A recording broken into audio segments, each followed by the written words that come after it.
I have the coolest story, and I'm actually going to combine like 3 or 4 stories in one for this one because, you know, I have had some of the most amazing experiences traveling around the world, developing art, developing work, and, you know, by engaging with people out in the real world, you know what I mean? Like, not just being trapped in my own little apartment, writing, you know, whatever I think, like bouncing things off of people, not just working with one dramaturg or one director, but like being in front of people and performing little bits and pieces of my work all over the place in front of all kinds of different people, and then seeing how it works, you know, and then learning from them and making changes on the fly and having Q&As with people wherever I am, from the New York City metropolitan area all across the country to places like Chicago and Denver and Seattle and, you know, everywhere, all the way over to London. Like, I've been all over the place doing this kind of work,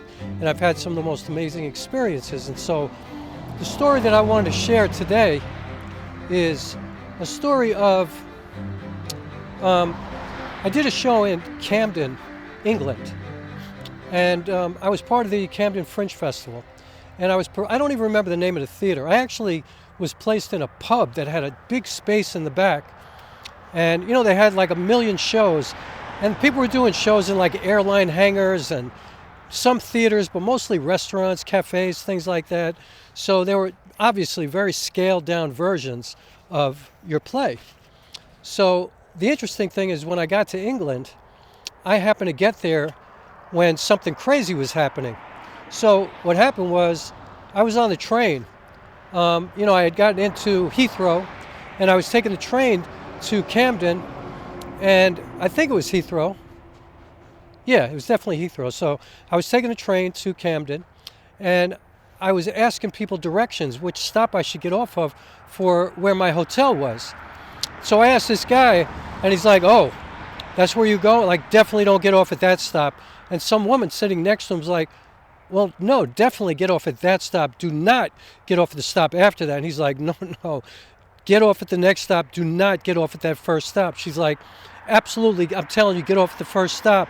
Do not go to the next stop. You definitely don't want to get off at that stop." And I'm like, "Why? What's going on?" And they're like, just don't get off at the stop." And then they got off the train. And so now I'm in this car all by myself, and I'm like trying to decide what to do because I have no idea what's going on. And, you know, I'm from New York, so I could kind of feel something was not right. So anyway, I wound up getting off at the first stop. I don't even remember what the stop was. I know it was not Camden Town because it was like on the outer edge of Camden. So anyway, I get off the stop, and here's what literally happened.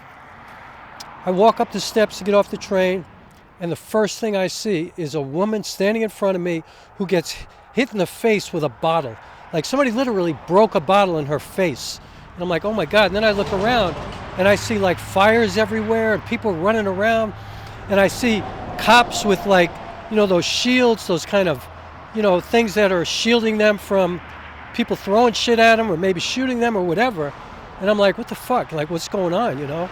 And there were riots, obviously. And so I happened to arrive in London the day that these riots started. They were like riots against personal wealth or something like that. And I don't know what was going on. This was like 2011, I think. Maybe 2012, 11, somewhere around there. But anyway, you know, I asked this cop what was going on, and he just said, you know, he goes, just get out of here. And he literally was running away from people. So I'm just standing there, you know, with my luggage looking like tourists, come rob me or kill me. And it's just crazy. So some kid came up to me and he goes, you know, where are you trying to get to? Because he saw me talking to the cop, and I told him the name of the hotel. He goes, come with me. And so I start following this kid, and I'm thinking, I'm either going to get kidnapped or murdered, or I'm going to have my life saved right now by this kid. So I decided to take the leap of faith and follow him. And so we literally started running through all these backyards. And I'm like throwing my bags over these fences. We're climbing over fences, and we're just going from backyard to backyard to backyard. And we traveled, I would say we traveled about a mile. And we got all the way, and he goes, there's your hotel, just get in. And then he just left. Like, you know, I didn't even get to say thank you or anything. He just bounced. And so I get to the hotel, the doors are locked. Now I have a reservation at this hotel, and I'm knocking at the door, and the guy inside is like, no, no, no, no, we're closed, we're closed. I'm like, yo, I said, I have a reservation. He's like, we're closed, we're closed. And so I saw that there was like a police barricade, so I took the wooden piece that held the two legs together, and this guy saw I was about to break the window because I'm scared out of my brains at this point.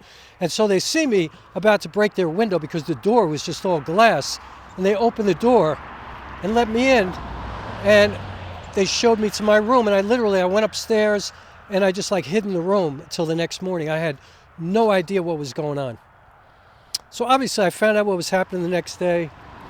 Really sad, I have pictures of it. If I could find them, I'll add it to this video, but I don't know if I could find them because I just closed out my YouTube account and my Facebook account, and I had all the pictures in there, and I have the pictures, but they're totally disorganized. It's hard to find, so I'll try to find them. But if not, I'm just telling you, there was a bicycle shop where every bicycle had been stolen.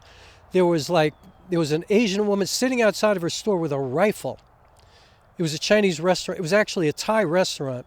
And she was just standing guard of her restaurant. People were breaking windows and going crazy.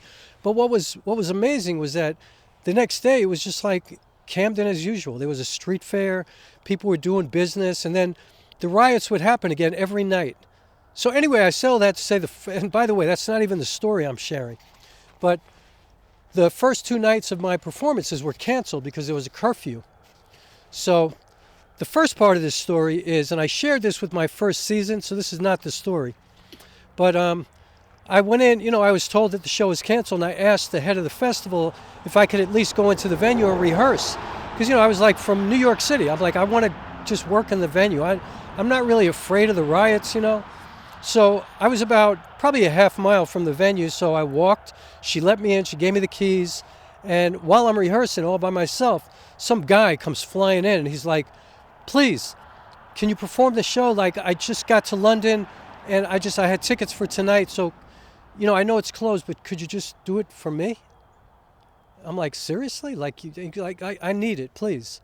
So this guy evidently had just moved there from Singapore, I think, and I wound up performing the whole thing for him. It was great. He was like the greatest audience ever, laughing, crying, screaming, standing up. I put him on a chair right on the stage, and I performed the whole 2.5-hour play for him. And we did a Q&A afterwards, and that guy probably sent 30 people to the show over the next 2 weeks to see me.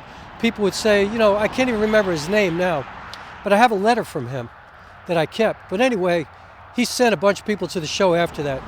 But the story I want to share, finally, is that one night I did the show for a foster care organization because Broke Wide Open was about my very kind of ambivalent search for my biological mother. And so I did the show for an entire organization of kids who had been living in foster care their whole life or people who had aged out. So there were people in there from, I would say, age 12 or 13 all the way to 30. So I get on stage, it's a packed house, it's just full. There's probably, it was not a gigantic venue because obviously it was a pub with a big back room, but there were probably about 120 people in there, just jammed in.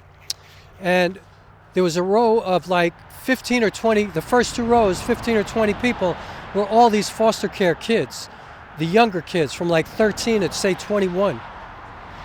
And so I'm sorry, I'm standing pretty close to the highway, and it's pretty slippery out there, so I'm just keeping a heads up. So anyway, I start doing the show. I literally opened my mouth. The first part of that show, because it was a musical, was I start singing this song. And as soon as I opened my mouth, this girl in front of me, this young girl, she's probably 18 years old, starts sobbing. And I'm talking about sobbing uncontrollably, just weeping to her last bit of life, she was inconsolable. And, I'm everybody in the audience is just sitting there do the show. So, I'm just continuing, but I'm trying to not make believe. I actually asked her, I broke the 4th wall for a minute. I'm like, are you okay? And she just kept crying, but she's going like this. So I kept performing. And I did the whole show, and she cried for the entire show. She laughed, but she was crying the whole show. And it turns out that she had grown up in foster care, that her biological mother had died during her birth.